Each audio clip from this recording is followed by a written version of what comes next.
the NENCID Friday Talk program. Welcome to the NENCID Friday Talk program. My name is Jigyasa Rayam-Khurung, an executive committee member of Nepal National Committee on Irrigation and Drainage, NENCID. It is a national committee for ICID, International Commission on Irrigation and Drainage, which was established in 1950 AD. And Nepal has been a member of ICID since 1973. ICID is a leading scientific, technical, and professional not-for-profit or international organization working in the field of irrigation, drainage, and flood management to promote and achieve sustainable agriculture water management. It is a knowledge-sharing platform, so it brings together various stakeholders and experts from various disciplines on an international platform to deliberate on technical, agronomic, socioeconomic, environmental, and managerial complexities for the development, management, and operation of irrigation, drainage, and management works. The National Committee of ICIDs like NENCID consists of multidisciplinary professionals such as planners and policymakers, water managers, irrigation and agriculture engineers, hydrologists, geologists, research scientists, and educationists working in the related areas. Therefore, in order to share and exchange knowledge and experience among these professionals, NENCID has started this Friday Talk program. It's a part of Irrigation and Drainage Talk series. In this series, an event is held every second Friday of every month of Bikram Samvat calendar, and today's event is the third in the episode. The announcement for the fourth episode will be made at the end of this event, so please stay with us till the end. Now we request you to follow some ground rules for smooth operation of the event. Today's session will be an hour long. First 45 minutes will be a presentation and discussion among the panelists, which will be followed by question and answers or discussions. Please kindly mute your microphone. We encourage you to use maximize the use of chat box for questions or comments or to express your viewpoints. To ask questions verbally, please unmute yourself before speaking. Now, with this brief background, I would like to invite Mr. Tikaram Baral, the Project Director of Community Managed Irrigated Agriculture Sector Project Additional Fund from Department of Water Resources Irrigation, who is also an Executive Committee member of NENCID, to introduce the panelists and moderate the session. Thank you. Thank you, Jigyasa. Good afternoon, everyone. On behalf of NENCID, I would like to welcome you all in the third series of this webinar. The title of this webinar is Realizing Irrigation Modernization in Nepal, Pathways and Challenges. Today, we will have three speakers. First speaker will be Mr. William Makin. William Makin retired from the International Water Management Institute, IWMI, in 2018 and is now based in the Wallingford, UK. Between January 2015 and March 2018, Ian was Regional Director, Asia, and Lead Specialist for Irrigation Management Research at IMI. He was also Interim Director General. His research focused on irrigation management for improved system performance, conjunctive water management, and amelioration of problem soil. Prior to rejoining, Ian worked at Asian Development Bank for 9 years as Principal Water Resource Specialist, responsible for providing leadership for investment in water resource management, river basin development, irrigation development, and agriculture water management. He was a lead author of the Asian Water Development Outlook 2013 flagship publication of ADB and Asia Pacific Water Forum. He was elected as a Vice President of ICID. He is the chair of two working groups, Revitalization and Modernization of Irrigation and European Regional Working Group. He was a member of the ICID Strategic Plan 2000.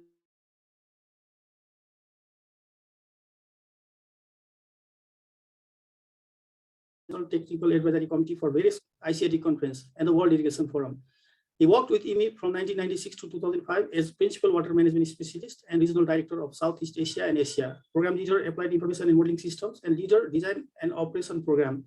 Prior to joining IMI, he was Overseas Development Unit of HR Wallingford, UK, working on irrigation system management at different scales in Asia and Africa.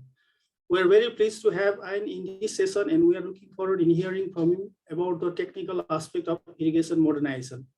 We have a second speaker, and he is Dr. Krishna Chandra Prasad Shah. Dr. Shah has over 30 years of experience in irrigation and water resource management related to research, education, and field practices in several countries. He has worked with government of Nepal, IWMI, UNESCO IHE Institute for Water Education in the past, and is now based in Nepal. On behalf of NENCID Executive Committee, we are very thankful to his presence, and we are looking forward in hearing about the institutional aspect of irrigation modernization. Then we'll have our third speaker, and he is Mr. Krishna Nepal. Mr. Nepal is Deputy Director General of Department of Water Resource and Irrigation.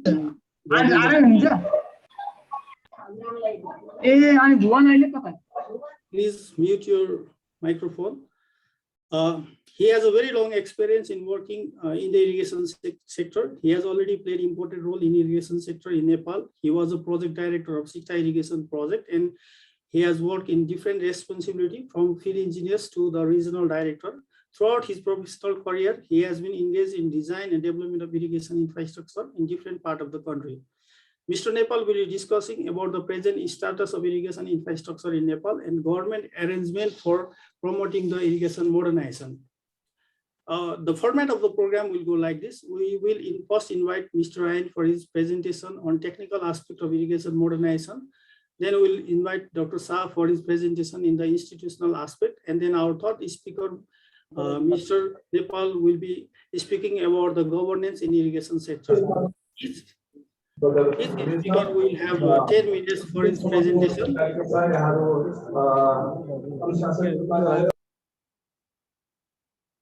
You are kindly requested to mute your microphone during the entire session. The question answer session will begin immediately after the presentation of our panelists. Since we are organizing this program in limited time module, please maximize the use of chat box for your questions or comments or your viewpoints. If you want to ask questions or share your opinion, you are kindly requested to raise your hands. And once we make the announcement, you are kindly requested to unmute your microphone and you can put your questions or suggestions. So with the introduction of our panelists, now I would like to request Mr. Ryan for his presentation. I would like to request Ryan to put forward his presentation and opinion under the three areas about what does the irrigation modernization refer to and how is it different from irrigation rehabilitation and maintenance of irrigation system, how modernization changed the service delivery in the irrigation system, and how are the other stakeholders such as water users associations are involved, and at what stage are they involved, and what are the key framework of irrigation modernization, and what are the constraints associated with it. Over to you, and please correct me if I pronounce your name correctly or not. Ian. Ian, okay, thank you. I've been called Ian many times, no problem at all. Okay, I'll try and share my screen and then we'll see where we go from there. Where we go.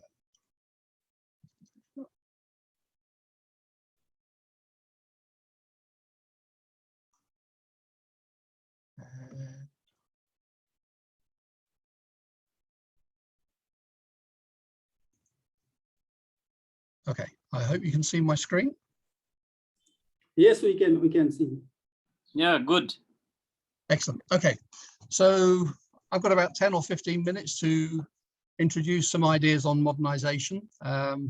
It's something that's been kicking around for many years and has many different definitions. So I'm going to approach it from the definitions that we're working on in ICID. And okay. Okay, so what I'm going to try and do is address the questions that we've posed. What is modernization? What do we think modernization is? How does it differ from rehabilitation? What is the key framework? What do we think is what's involved in modernization, and what are the constraints that that stop us getting there as fast as we'd like? And then how do we go about changing service standards? Okay, for some reason you seem to want to see my face, but never mind. Okay, here we go. Yeah.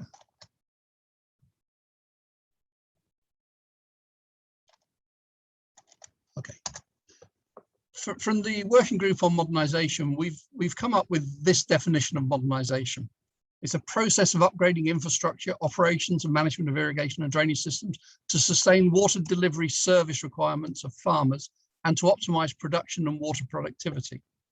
And it's a very easy statement to make, but I think there are some key differences between rehabilitation and modernisation. So as we go forward, we need to realise that it's a process. It's not a one-shot deal. When we build an irrigation system, we build it for 50 years or more, we hope. But we need to continually revise the services that are provided and how we go about providing those services. And that's why we look at modernisation as a process. It's something that continues with changing farmer demands, changing government priorities, changing market conditions. We need to ensure that as we operate systems, we're able to deliver the services that farmers require. It means upgrading. It's not just about putting back what was there 20 years ago when we built the system. It's not simply replacing and rehabilitating. It's actually looking and saying, what do we need to do to be able to provide the service that's required? And that will generally require some form of upgrade to the infrastructure. It might be canal lining, it might be new structures, it might be SCADA systems, but it will generally involve some sort of revision to how we deliver water through the canal system and how farmers apply that water to their fields. And when we talk about infrastructure, we mean all the assets. Includes the headworks, the conveyance systems, the drainage systems, the monitoring systems, the communication systems, farm access roads, and the operational buildings that the department uses and the farmers have, particularly where we have farmer associations get involved in marketing and input supply. We need to look at the whole and say, how do we ensure that irrigated agriculture has the infrastructure available that it needs to be able to provide food and other products into the market, but also enable the farmers to generate a viable income. We have to remember that agriculture is a business to farmers. Even as subsistence agriculture, it's a business. It's how they feed and educate their families.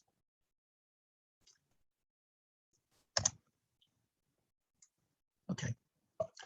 When we talk about operations and management, it means all the human resources and management processes. I know we have two speakers following on, which will look at these aspects in more detail. But when we talk about modernisation, we have to remember it's about human resources as well as the physical resources of the system, and also the water resources.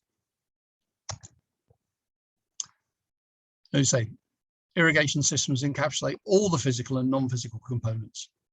So that includes the infrastructure, the water resources, the agency staff, farmers, service providers, such as the agricultural service providers, increasingly mechanization and the people who keep the tractors and other equipment running, the supply and market change to get inputs into agriculture and out to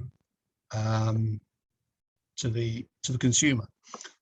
This implies that modernisation will involve multiple agencies and organisations, and that will generally include the private sector, or increasingly include the private sector. So we need to think about how irrigated agriculture fits into the overall framework of rural development and the market system. And I hope when we get to the governance discussion, how we make all that work together is very important.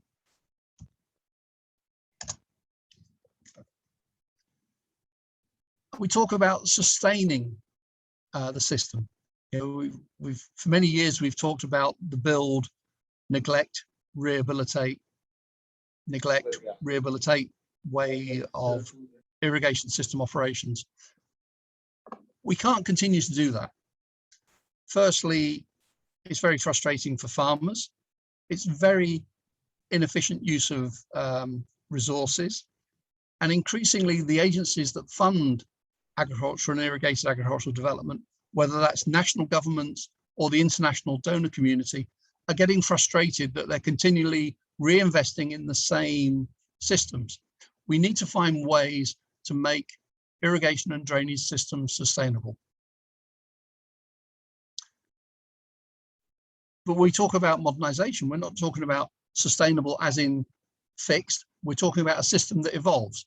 And this is going to be increasingly important because water resources in many locations are being reallocated to other uses, whether for urban use or industrial use, increasingly for environmental uses.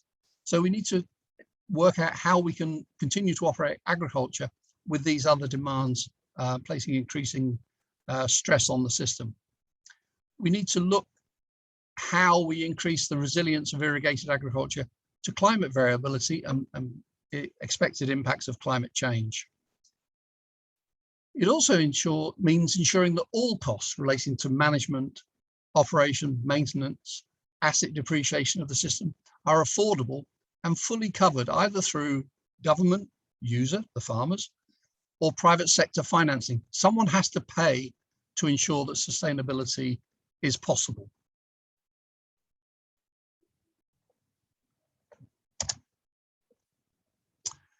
And when we talk about service delivery requirements, we're talking about the farmers. We're not operating the irrigation system for the benefit of the government or the government department, the irrigation department, the irrigation system operators.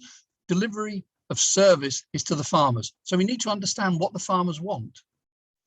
And in the many years I've been doing this job, or used to do this job, farmers are pretty clear what they want. It's not always on demand. It's more important to have a reliable and flexible service so they can actually get the water when they require it in a way that they can utilize. So they can manage their agricultural enterprise so they can feed and educate their family. So we need to understand what they need. And the best way of doing that is have farmers involved in the planning, design, and operation of the system. And also in the routine water management decisions. You know, I've worked on a system in Thailand where I was quite frustrated that the irrigation operators were never actually sending the water that we planned to the areas we planned. And after a long discussion one evening, they said, well, the trouble is your system is based on computing how much water the crop requires. We talked to the farmers and they said, we don't want water this week because there's a big wedding and we're all going to the wedding.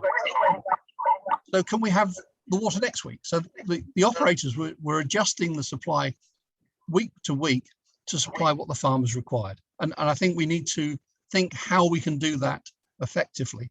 And this was on quite a large system. This was 20,000 hectares. So it wasn't, you know, a small little farmer managed system. It was quite a large, complex system to operate.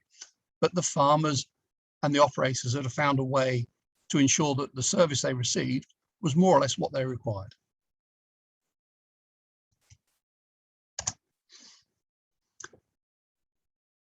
And obviously we're trying to maximize the productivity of the farm because that's what the farmers are interested in. But also as water resource managers, we need to try and ensure that we can maximize the productivity of water, which means delivering it to the right place when the farmers need it and can utilize it. Because generally farmers are interested in increasing the productivity of their land with the water that's available. Their primary focus isn't water saving, because as we all know, very often they're not being charged the real cost of the water. So yeah, they make decisions on how to optimize the productivity of their land.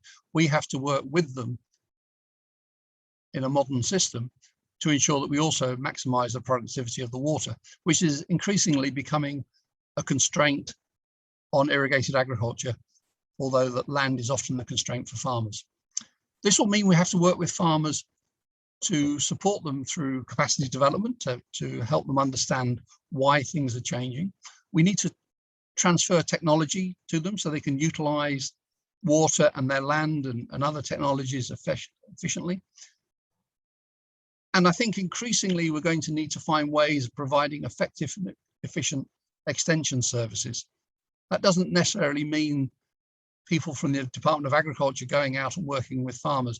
It may mean utilizing input suppliers and private sector operators to try and provide those services, those extension services to farmers where they need them. So that's the definition. We can go back and look at it in more detail in the discussion if necessary, but that's the definition. What are the things that constrain us and what stops us introducing modernized systems everywhere?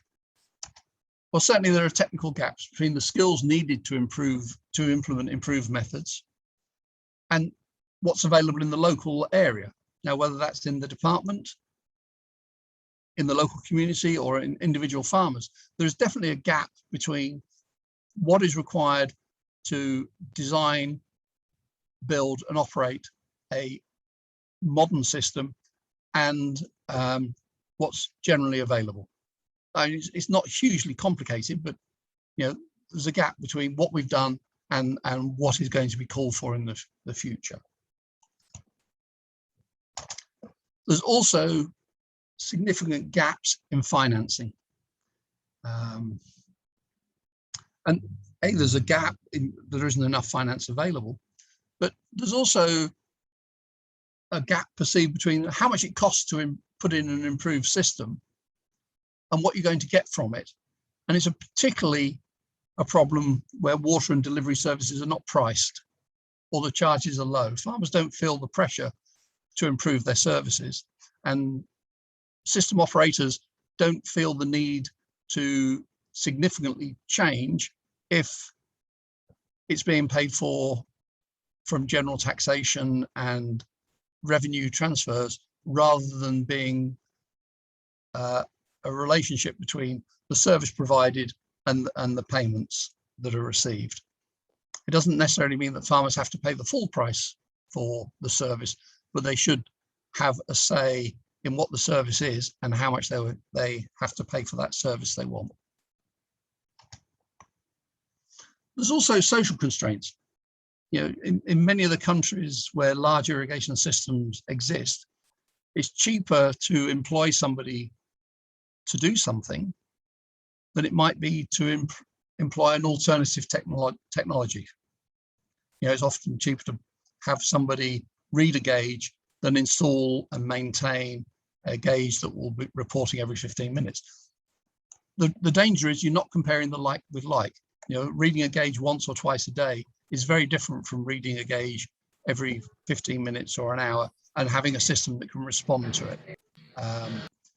But irrigation agencies are often quite large employers, and there's a need to think what happens if you modernize a system, because you may well be considering letting go or giving another job to somebody who may not be able or willing to learn the new technologies involved. So it's not just a simple, all right, we retrain this person or we let this person go and replace them. We need to think, what is the impact of introducing modern systems on the employment, and how do we help people move from one system to another?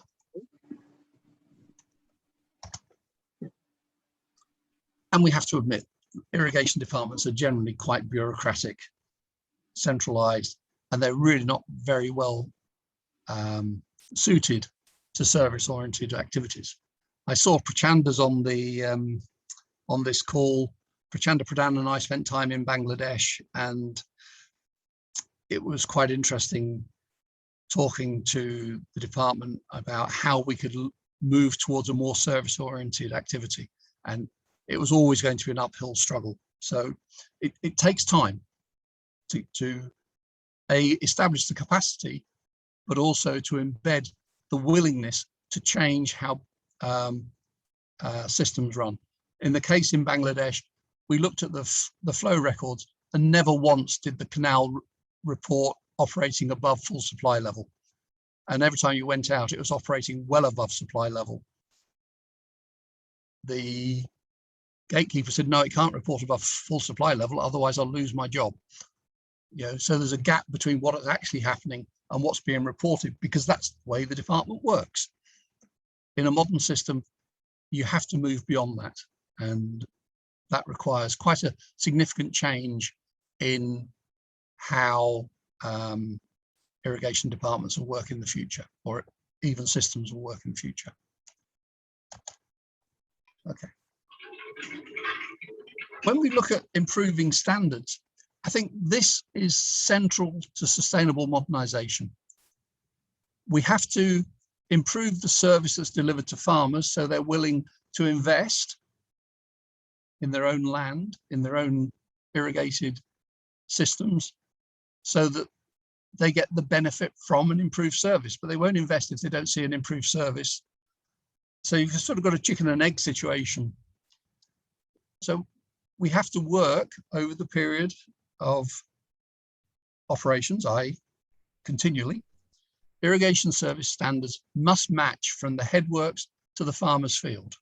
Otherwise you don't get the benefit. If you've got a really fancy headworks and farmers are still running their paddy plot to plot and letting it run out at the end of the system, you're still going to have inequalities between the head and the tail. But as I say, farmers won't invest in improving if you haven't got an improved standard. So we have to find ways of making the service from the canal system reliable. And that may well involve automated gates. It may well involve land leveling so that helping farmers level their land. It may involve drip irrigation at the farmer's field, which might require small scale storage at various locations. But we have to make sure it all matches. Ian, please conclude in 2 minutes. Yeah, I'm just coming up to the last thing. So yeah, technology doesn't have to be complicated, but it has to be appropriate. So what are the critical elements? Well, technical, managerial, institutional changes must all match in irrigation modernization, and all of them have to happen. Generally, we're looking at development rather than reform. And overall, our objective is to realign yesterday's systems with the needs of today and tomorrow. Okay, basically it's the appropriate tools and techniques, it's technology, capacity development, etc. But it's not just SCADA and canal lining. Thank you. I'm sorry I went on a little long. Thank you, Ian, for your presentation. We'll get back to you after the presentation of our two panelists. Certainly. So please stay with us. We are waiting questions in the chat box as well as questions from the participation through raising hands as well. Now I would like to invite Dr. K.C. Shah for his presentation on institutional aspect of irrigation modernization. I would like to request him to limit his presentation under the 3 areas that I had sent him before as well. Where do you rate the present irrigation infrastructure in Nepal in terms of irrigation modernization? Is existing policy, legal, and institutional arrangement sufficient for obtaining the benefits from irrigation modernization? Identifying the key stakeholders for irrigation modernization, explain us about their present status, strength, and recommendation for improving. And lastly, what institutional and legal arrangement do you propose for the effective cost recovery of existing irrigation systems? Over to you, Dr. Shah.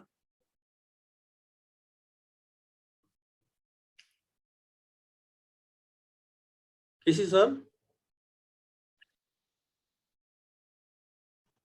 Okay.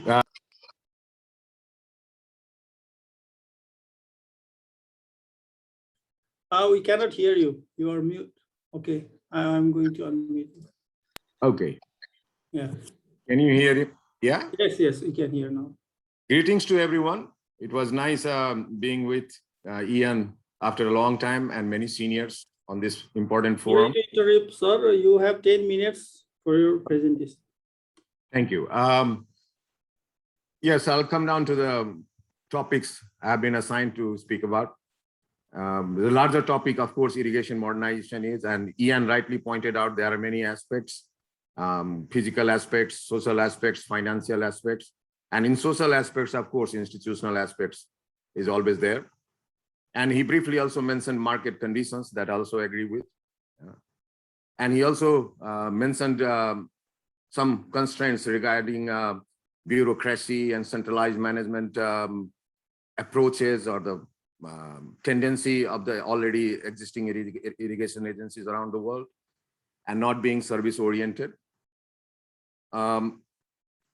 Specifically, I've been asked to react on the rate of modernization or the state of modernization practices ongoing in Nepal and existing policy, key stakeholders, institutional aspects about the cost recovery. Briefly, I will not have time basically to talk about or talk on each and all of these topics that have been given in the given time, but I'll try my best. First, I would like to bring your attention to the multiple stakeholders that in irrigation system engages. There are many players, construction groups, engineers, farmers, extension service providers, financiers, insurance companies, buyers, local buyers of the grains that are produced or the food and fiber products that are produced in that irrigation system command area. And obviously, all these multiple stakeholders have different interests. Their interests, their agenda, their mission are not exactly the same. Some are working for good money. Some are working for food security. Some are working for selling more pesticides, insecticides, fertilizers, and so forth. Banking institutions, financing institutions are looking for more investment opportunities and so forth. And often these objectives are conflicting with one with the other. And that makes us, brings a very difficult situation in which we have to involve all these stakeholders in the modernization process, knowing that, realizing that they have conflicting interests. So the challenge becomes, how do we streamline all these various stakeholder groups along the same objective of irrigation modernization, which Ian mentioned, targeting at good service delivery, sustainable service delivery, and so forth. Because they do not really have the commitment on this particular super objective at the same level. So basically it becomes a political process. It's not only limited to institutions of some kind, but it becomes a dealing with various interest groups. And that's what our experiences show from the world, that we get caught up in this conflicting interests and stakeholder groups that hinders the process of irrigation modernization and hinders the final objective of realizing the objective of irrigation modernization as we envision. So I would like to point that out, and realizing that, and market conditions also is part of it. Realizing that when we see how successful we have been in Nepal in terms of our rehabilitating or modernizing our irrigation systems, then we are in a very poor situation. I'm sorry, I regret to say that we cannot satisfy ourselves, or we cannot gratify ourselves with the kind of way we have been going. Most of the irrigation systems we constructed, say 30, 20 years ago, their service level has degraded to a level which is very difficult to even speak about. Their efficiency, reliability, adequacy of irrigation water supply, and timing, everything is so pathetic. That is what it is. So that is very much needs attention, that area, to increase the service level to the farmers. Second, the existing policy, does that really provide that enough space in terms of institutional aspects to make that happen? Well, when we talk about institutions, as Professor Eleanor Ostrom has been saying, there are always rules plus tools. We have policies of different white papers and so forth, plans, laws, but at the same time, we have organizations, government organizations, non-government organizations, even the farmers organizations. There are even national level farmers organizations as well. Those are there. Policy-wise, we have formulated so many rules and tools so far, and we have plenty of them. But when it comes to their efforts, we have always failed. We have seen the results of agricultural perspective plan. We have seen the results of irrigation master plan so far, and we come to the conclusion that institutionally, we have not been able to deliver the results. Though policy-wise, we have had plenty of them, and there are so many others are already being formulated. Others, the third point was about the key stakeholders. I briefly mentioned about different kinds of stakeholders. There are even politicians involved. There are even poor farmers, landless people involved, laborers involved, machine suppliers involved, pesticide and insecticide providers involved, seed supplier involved, financiers involved, so many. So basically, all these stakeholders need to be brought together somehow to discuss this crisscrossing and conflicting objectives together, and kind of trying to find out streamlined direction for making a pathway for the future for irrigation modernization. Lastly, I will say about the cost recovery in Nepal. I think briefly touched, William Makin touched on irrigation, irrigated agriculture as being business. But in Nepal, the government has not seen so far in its policy papers and all the laws that it has formulated so far as a purely business area. It has always seen it in an irrigation system as a venue for providing food security to the country, providing rural employment, as a social programs as well, as part of social programs as well. So there is one welfare component attached to it. It's not purely purely business anymore, the way it has been conceptualized in our documents, in our policy papers, in many of the related laws. So cost recovery has been very promising, very poor in that area, because they always, whenever this question arises or brought up, the welfare questions are or explanations are given to substantiate the justification for not being able to recover the cost of investment in that sector. And in that debate, often the international donors or national financing institutions also pose the question. We keep giving you money for this reason, for rehabilitating or modernizing irrigation system or structures again and again, but the service delivery remains still too low. How can you justify further investments and so forth? Then again, those kind of welfare logic and arguments are put in to justify whatever amount can be provided to keep maintaining their welfare in the rural areas.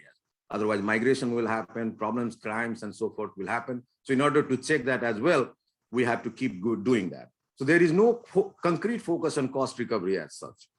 Now, on the future pathway, I will say it's a good start. Such discussions like this series of talk should also start internally in the Department of Irrigation or Ministry of Irrigation and Water Resources at the National Planning Commission level and so forth, and start realizing or identifying the real crux, those conflicting objectives, and how we can address them in such a manner that creates a win-win situation for all these various stakeholders.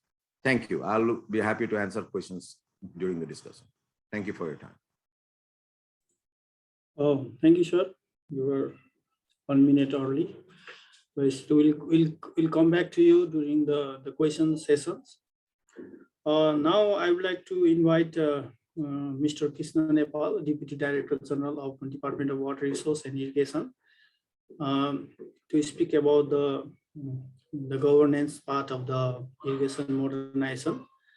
Basically, under the three areas. What are the present status of irrigation systems in Nepal in terms of bulk water delivery and area coverage in different seasons?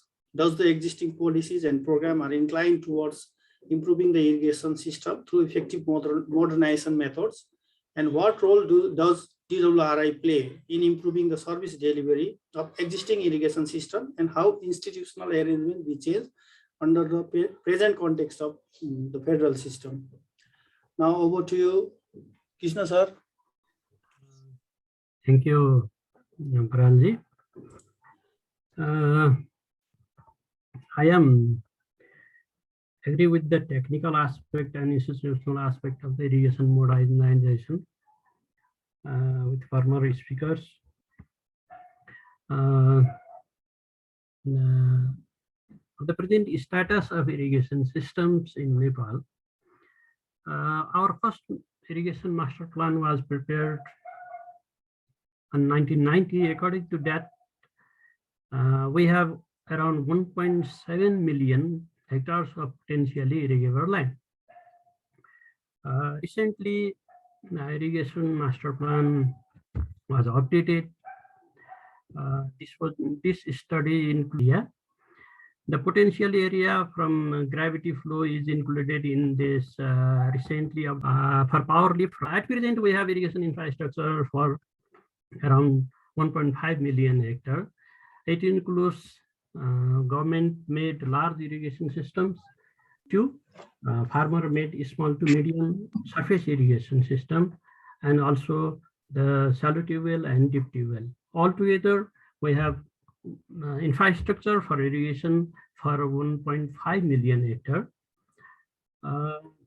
If you talk about bulk water use, we have a Pawai irrigation system in middle part of Tarai, which abstracts 60 cubics of water for irrigation. Similarly, in the eastern part, we have Sunsari Marang irrigation system, in middle Kamla and Bagmati irrigation system, and in western part Rajapur and Mahakali irrigation system. All these systems consumes bulk irrigation water from the shores. For the if you go to the highest, largest system with abstract bulk water from the river is under construction, which one is, that one is Rani Jamra irrigation system. It abstracts 80 cubics of water from Karnali River for irrigation purpose. Now I want to go in the area coverage in different seasons. Most of the irrigation systems divert water from river, which are perennial, or some are seasonal. Water in the wet season is abundant in the source, so we can divert water as required. And in the wet season, the coverage of water or irrigation coverage is almost 100%, that is over 1.5 million hectare. In winter, the discharge in the source river start to reduces, so our coverage also goes down, and we can divert water only for 2/3 of total irrigation area, that is around 1 million hectare is potentially irrigated by the available water in the winter. And spring, again, water starts to reduce sharply in the source, so we can irrigate only 1/3 of the area. Or you can say that we have a year-round irrigation for only 0.5 million hectares of land. In policy, we have a recent policy, irrigation policy 2070, that in 2070 Bikram Sambat. This policy includes all the aspects of irrigation modernization, like physical infrastructure, intervention in physical infrastructure, software technique, institutional reforms, institutional structures, water rights, water management, water delivery service, improvement of efficiency, accountability management, everything, cost effectiveness, more crop drop, everything is included in the policy. But in program, allocation of budget is not supportive to the policy. For example, most of the allocated budget is in either for the infrastructure development of a large ongoing construction project, or for the protect common area from the water-induced disaster.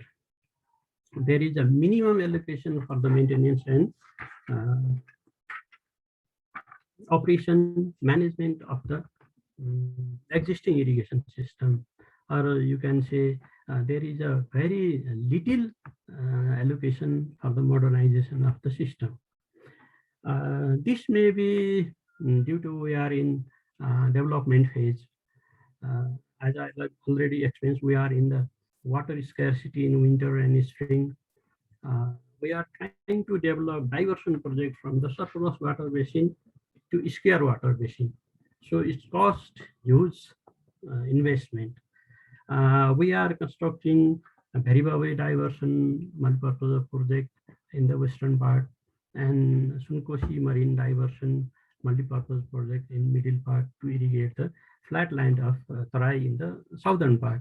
And some other diversion projects are different phases of the study. After a few years, we completing the development phase, we will start to support the policy, to support the management, to support the modernization of irrigation system after the completion of development phase. We will start modernization. In the meantime, we went to the central system, to the federalization system.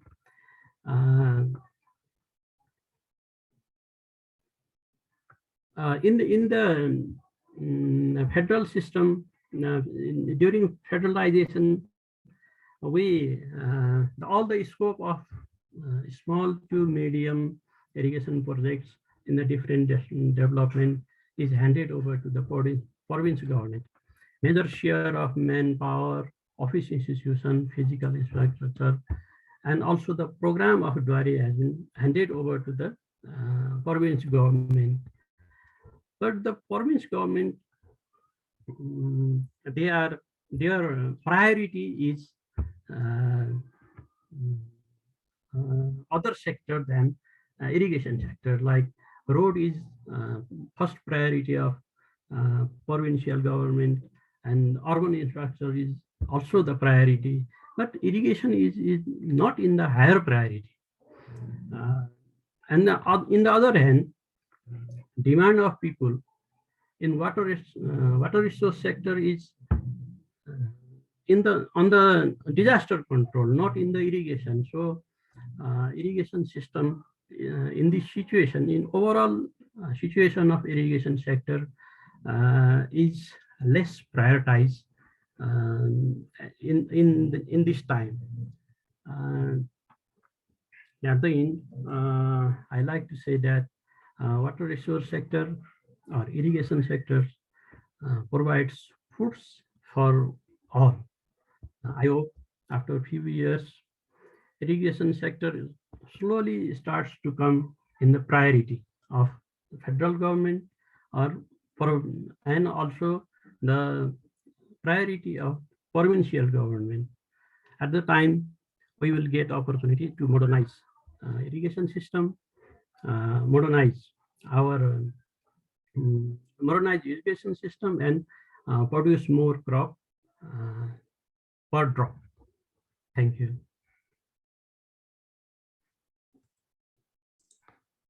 Thank you, sir. We have some questions in the chat box. Before going to the questions,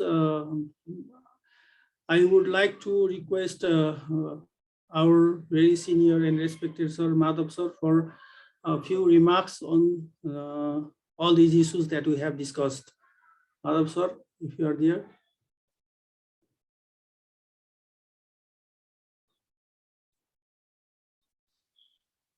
Okay. You cannot restart a video because the host has stopped. Okay. Thank you very much, Tikaji. First of all, thanks to Jan for joining us. I think he's very busy. Nevertheless, he spared time to share his views on modernization of irrigation systems. Thank you so much. Similarly, Dr. Casey and Krishna, they have shared their views on modernization on different aspects. I think the topic is very relevant in the context that we have to modernize our irrigation systems in terms of technology, in terms of institution, and other aspects, as Ian has mentioned. Although we may not be able to cover all the aspects at a time, but slowly, modernization itself is a long-term process or continuous process. So we have to start it, and accordingly, even we have to improve according to the technology available and other institutional aspects that we have to cover according to the governance system of the country. Actually, we are in the very critical time. In fact, still there are certain aspects not yet very clear which part of the irrigation system should be governed by the provincial government and what should be done by the central government. Although there are certain division of the works, however, for example, the management aspect of the irrigation systems, who should govern it? It is still not, I mean, it's a matter of debate still, because the provincial government, which is more nearer to the farmers, should be more involved in the management of the irrigation systems. But the provisions which we have made so far, that the government of the central government is handling the large irrigation systems and management aspect. So therefore, a lot of things are to be done in terms of policy, in terms of investment, and even the institutional aspect, in order to take up the modernization seriously. Actually, I was also trying to do something in Bagmati particularly. I was really trying to introduce at least SCADA system during my tenure as a Director General in Bagmati irrigation system. We tried something, but not accomplished it. So SCADA system, modernization of the irrigation canals, the outlets, other structures are to be improved. Even in some cases, for example, in Bagmati, even the structures are sometimes not comply with the term we use, the modernization. So therefore, a lot of things are to be done. Besides that, what I would suggest that in the context of modernization, we have to really look into the system very freshly. We should just forget that, I mean, whatever done in the past, that has to be taken into account. However, what we have to think is how we can improve the efficiency, how the institutions of the farmers can be enhanced, how the cost recovery system has to be established. For that case, we have to see the systems afresh. Then only probably we can do on this sector, or I would say modernization of the irrigation system. At the same time, our policy have never thought about the modernization. What we are thinking is, I mean, the policy, if we see, we can find that one of the rehabilitation aspect. Rehabilitation is slightly different from the modernization. So we have not thought about at the policy level the modernization. Therefore, the one of the important aspect that we have to cover is to change in our policy and define the modernization of the irrigation systems. So actually, colleagues, I have an appointment with the doctor, so I have to leave. Thank you so much for this opportunity. Thank you, Ian and Dr. Casey and Krishna for your presentation, and all the participants who have joined this talk program. Thank you so much. Thank you, Madhav sir. Now I think we are running out of time. We already have, but let's take some time to answer some of the questions. Since we have not seen any raised hand, but we can go into the questions that are presented in the chat box. We have one question related to the non-physical components. So I think Dr. Shah has pointed out some of the components associated with the modernization, but you can keep this question into view while answering other questions. Please give example of non-physical components of irrigation system. There is one question from Dr. Vishnu Pandey to IAM. Irrigation modernization is a process, but many government departments are willing to invest on the things that gives results relatively quicker. Is there any suggested benchmark for every 5 years or so on milestone can be achieved to consider as a reasonable progress in modernization process? So I would like to put some other questions as well so that you can answer together. We have a question from Buddha. What are major differences we can achieve by irrigation modernization in service delivery? And we also have another question from Susmita Dahal. I think we can answer this question first, and then we can move to other questions. Thanks, because Tikaram. it may get confused. Okay, no, it's great. I've got the questions up in front of me. It's very good. It's a great way of thinking about things. I think this issue about the different time frame of how we think about modernization, and departmental, or more likely political decision-making timeframes is very relevant. But we need to take a step back. Politicians and leaders of all sorts want to maintain their position. The way they do that is by providing services and investments that encourage the farmers and whatever to support them. And I think we need to, the big difference between rehabilitation and modernization is that modernization, I think, will include an asset management approach. You know, rehabilitation, we go back, we look at a system and say, this is broken, and this is broken, let's repair them and everything will be fine. And asset management would look and say, all right, we've got 150 control structures in this system. Obviously, the one at the head is absolutely critical, and we have to keep that working fully. One supplying 1 hectare at the bottom end of the system is less critical, but we may want to improve it. You need to develop an investment plan to maintain the assets such that they deliver the services that are required over a long period of time. And once you start to have that plan, you can start to say, okay, this year we need this amount of investment. In 4 years' time, we need a different amount. And you can have that discussion with politicians and other people, and particularly the Treasury, about how you make that money available, whether it comes from the farmers or it comes from government treasury. It doesn't matter, long as you know that those funds are going to be achieved somehow in the coming future. You can design your investments to deliver the service that you want. If you're always waiting to see what your budget is going to be, very often, you know, I've worked in departments where the budget for this year isn't released until 11 months into the year. And then you have a mad rush to spend it so you don't lose it for next year. We need to get away from that. And that's not a technical issue particularly, it's just a change in how we go about doing the governance things. And I'd be very interested to hear what our colleagues think about that.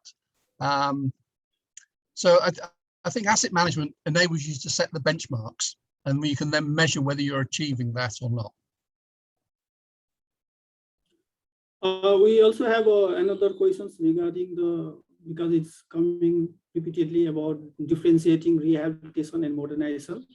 There is a question asking, can modernization process go hand in hand with rehabilitation? Yes, I think so, in the same way as I just said, that if you look at rehabilitation as just repairing the infrastructure, then that becomes part of your modernization plan. It's rather than saying, how do we rehabilitate the infrastructure? It's how do we provide the service we want? Which bits of infrastructure do we have to repair? Or which bits do we have to replace or change? So it's a change in thinking. It's not necessarily, it's not automatically a change in the physical work. It's just how you think about what needs to be done. Thank you. Now I would like to go to Dr.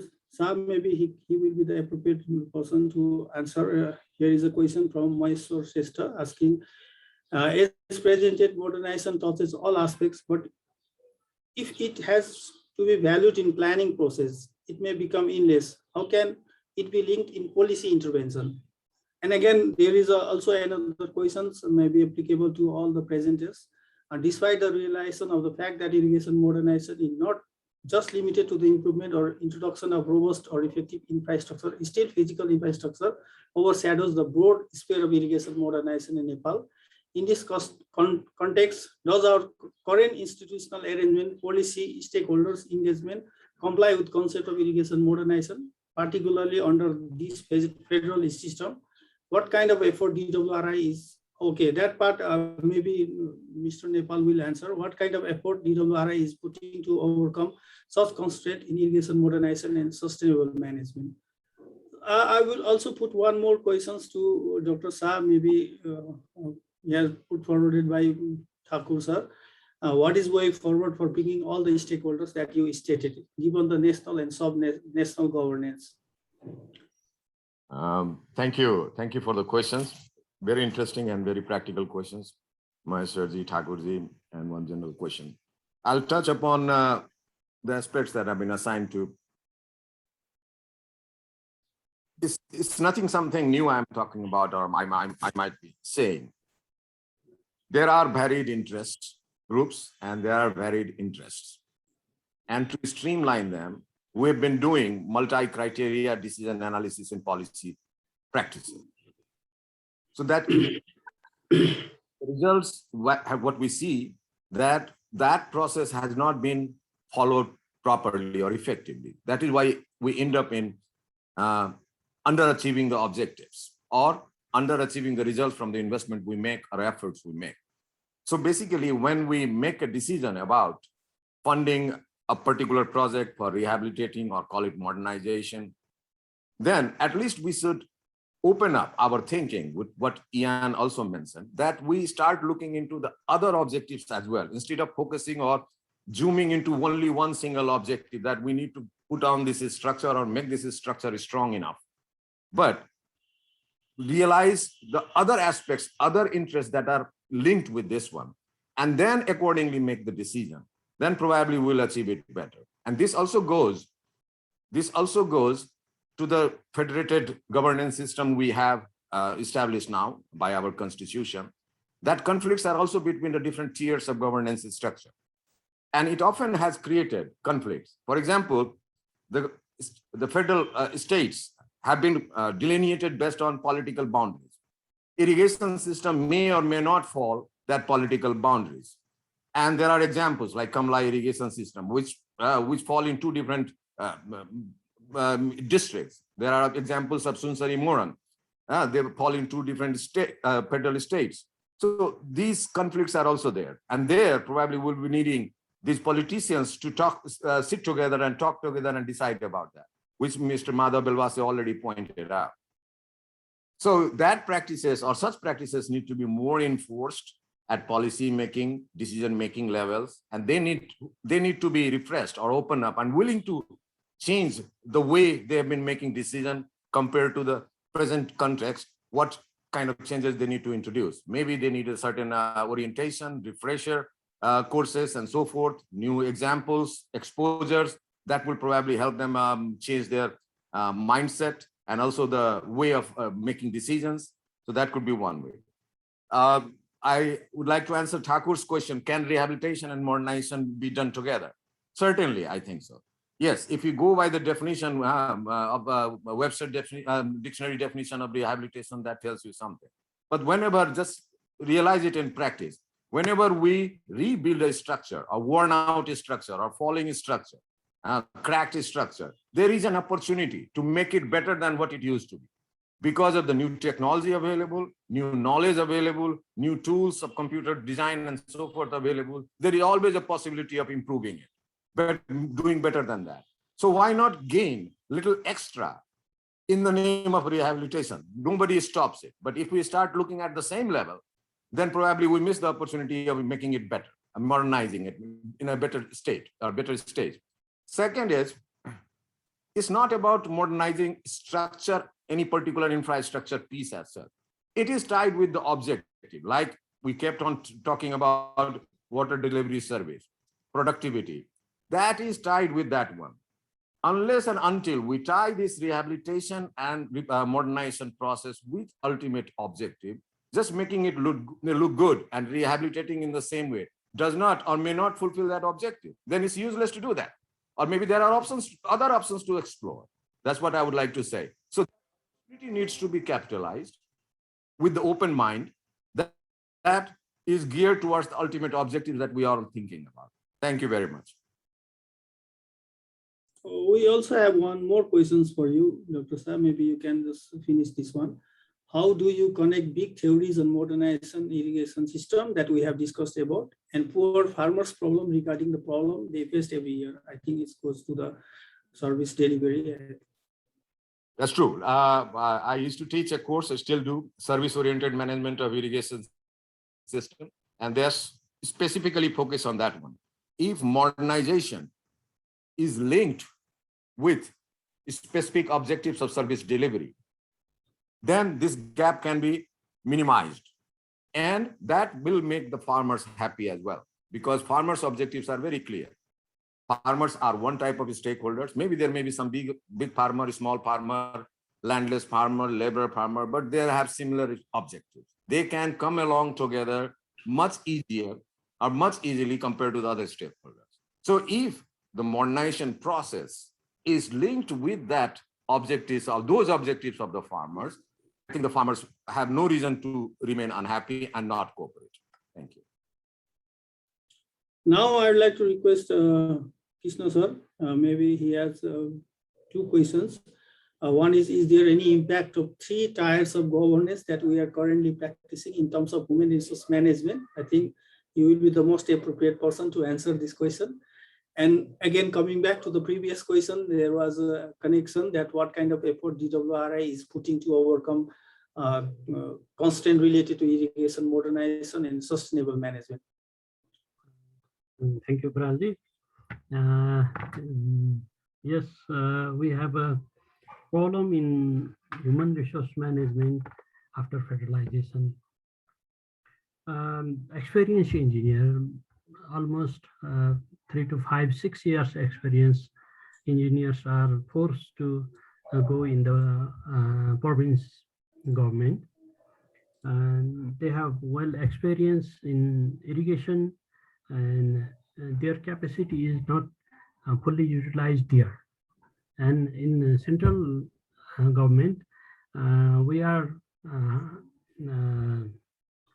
recruiting fresh engineers, and they have to spend 2-3 years to know the irrigation system, irrigation infrastructure, water delivery, etc. Because we have a problem that fresh are here and the experience are there, and the capacity of experienced engineer is fully not utilized there. And this is the problem we are facing after this 3 tier of governance system. And this what effort DWRI is putting to overcome such concern. We are trying to develop a new type of irrigation system. Recently, we completed the study of mechanized innovation irrigation project. This one is a groundwater project in the Sarlai and Rohtak district of Nepal. This project aimed to utilize water most efficiently, most reliably, and the cost recovery too. This project draw water from the deep wells with a prepaid card, and the farmer will get their share, their quantity of water in their outlet. So the efficiency of the water delivery is high in this project, and consequently the production of water is high. So we are introducing this type of project in near future, and we are also trying to modernize some irrigation system from the donor agency to make this water delivery efficiency good enough for users. Thank you. Thank you, sir. I think these are the questions that we have come across, and I think we have already passed our time also that was allocated for us. Well, it was an initiation from the NENCID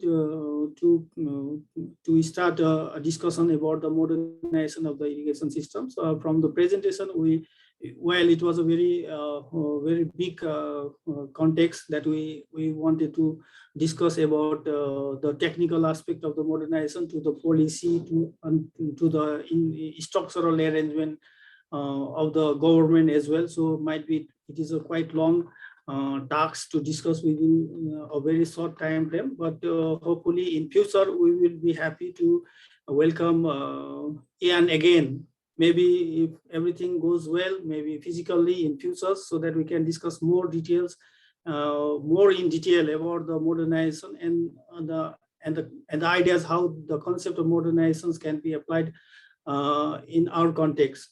So with this conversation, I would like to thank all the panelists for the. And you want to comment something? You are on mute now. I was just getting ready to say goodbye. Okay. So however, I would before like you to go, I'll send you the presentation so you can share it with people if they want to. Thank you. If they want to get in touch with me to discuss things, please do. Thank you, sir. Thank you. And we will be inviting you in future as well, because we want to continue this initiatives from the NENCID to discuss more in details about all the aspects of irrigation infrastructure. So with this, I would like to thank all the panelists for their presentation, and would also like to thank all the participants for joining us. Now I would like to invite Jigyasa. Maybe you need to make some announcement for the next series of our program.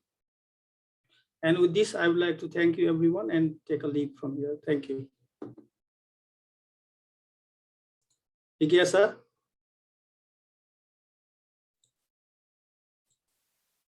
Yes. Hello. Let me first share my screen.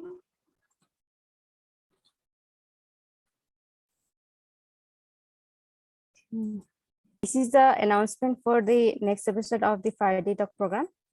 For next episode is the fourth episode of the next Friday Talk program, and it will be on the breaking the impasse, elements of successful water diplomacy in contested transfer boundary context. And it will be on the 12th Kartik 2017 BS, which will be 29th October 2021. At the same time, 5 p.m. Nepal Center time. The speaker will be Mr. Deepak Gewali, academic from Nepal Academy of Science and Technology, and former chair of Nepal Water Conservation Foundation, and former Minister of Water Resources. So we hope that you will join us in the next episode too. Thank you for attending, all of you, and thank you so much. See you.